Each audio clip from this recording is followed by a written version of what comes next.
Assalamualaikum warahmatullahi wabarakatuh. Hai, jumpa lagi dengan saya, Nuning Marianingsih. Pada pembelajaran biologi di kelas 11 ini, kita akan membahas materi tentang sel. Yang akan kita bahas kali ini adalah sejarah penemuan sel dan perkembangan teori sel, serta pengertian sel. Simak baik-baik ya materi pembelajaran saat ini. Sejarah penemuan sel. Orang yang pertama kali mengemukakan tentang sel adalah Robert Hooke. Robert Hooke di tahun 1665 melakukan pengamatan terhadap sayatan melintang gabus versus suber menggunakan mikroskop sederhana. Berdasarkan pengamatannya, dia menemukan adanya ruang-ruang kecil yang menyusun gabus tersebut. Ruang-ruang kecil tersebut menyerupai kamar kosong sehingga ia menamakannya sel. Dalam bahasa Latin disebut cellula yang artinya kamar kosong. Penemuan tentang sel berkembang ketika Antony van Leeuwenhoek di tahun 1674 menjadi orang yang pertama kali melihat sel hidup dari alga Spirogyra dan bakteri menggunakan mikroskop. Sejak saat itu, para ilmuwan di seluruh dunia berlomba-lomba untuk melakukan percobaan tentang sel. Perkembangan teori sel. Banyak sekali ilmuwan yang mencoba untuk mengungkapkan teori-teori tentang sel. Di antaranya ada Jean-Baptiste de Lamarck yang pada tahun 1809 mengeluarkan pernyataan bahwa setiap badan hidup merupakan kumpulan sel-sel. Rudolf Christian Treviranus dan Johann Jakob Paul Moldenhauer menyatakan bahwa individu merupakan kesatuan dari sel-sel.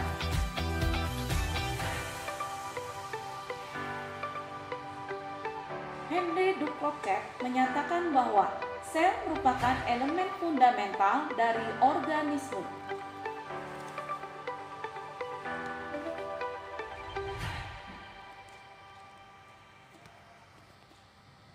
Perkembangan teori sel berikutnya ada dari tokoh Theodor Schwann, ahli anatomi hewan, dan Matthias Jakob Schleiden, ahli anatomi tumbuhan, yang pada tahun 1838 berpendapat bahwa sel merupakan unit dasar kehidupan dan setiap makhluk hidup tersusun dari sel.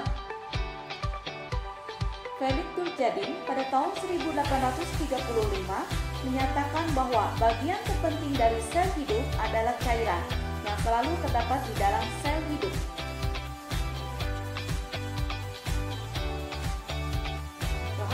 Pada tahun 1840 memperkenalkan istilah protoplasma yang merupakan cairan di dalam sel.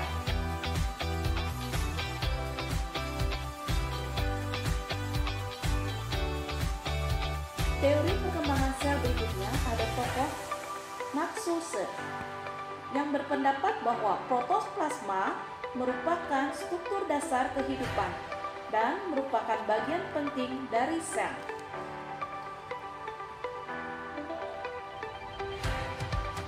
Rudolf Ludwig Karl Virchow pada tahun 1858 menyatakan bahwa sel berasal dari sel sebelumnya atau omnicellula e cellula. Robert Brown menemukan nukleus atau inti sel pada sel tanaman anggrek.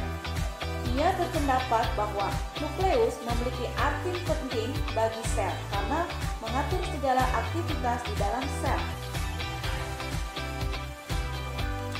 Teori perkembangan sel berikutnya ada Ernst Strasburger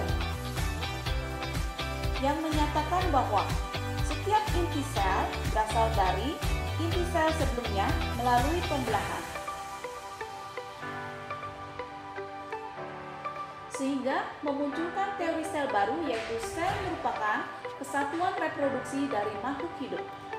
C. Bernard menyatakan bahwa inti sel merupakan struktur penting dari sel yang mengatur seluruh pekerjaan sel.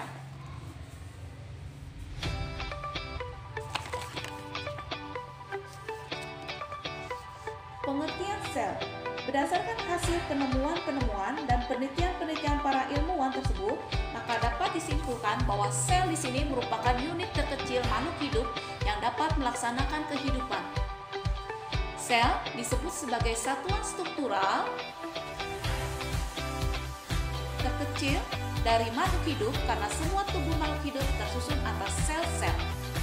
Sel merupakan unit fungsional terkecil makhluk hidup karena sel melakukan suatu fungsi kehidupan. Sel merupakan unit hereditas yang dapat mewariskan sifat genetik dari generasi ke generasi berikutnya. Demikian materi video pembelajaran kali ini.